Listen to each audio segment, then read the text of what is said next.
কুমিল্লার Mainamati war symmetry থেকে দ্বিতীয় বিশ্বযুদ্ধে নিহত ২৪ জন জাপানি সৈনিকের দেহাবশেষ সমাহিত করার ৮১ বছর পর সরিয়ে নেওয়া হচ্ছে।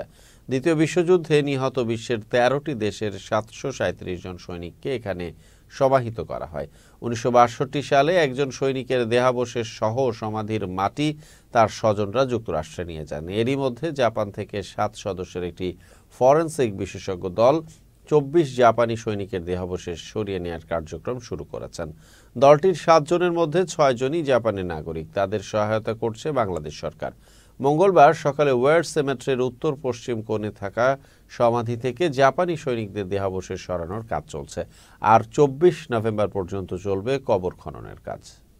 今回バングラデシュの政府、それからこの墓地の所有者 CWGC との許可を得て、今回11月の13日から発掘作業をしてます。তা আমরা এবার যে এসেছি সেই আসার উদ্দেশ্য হচ্ছে আমাদের রিমেন্স রিকভারি করা আমাদের জাপানি সোলজারদের সেকেন্ড ওয়ার্ল্ড ওয়ারের। তো এইটার সম্পূর্ণ আমাদের বাংলাদেশ গভর্নমেন্ট আমাদের সাপোর্ট দিচ্ছেন এবং সাথে আছেন আমাদের CWGC যেটা হচ্ছে কমনওয়েলথ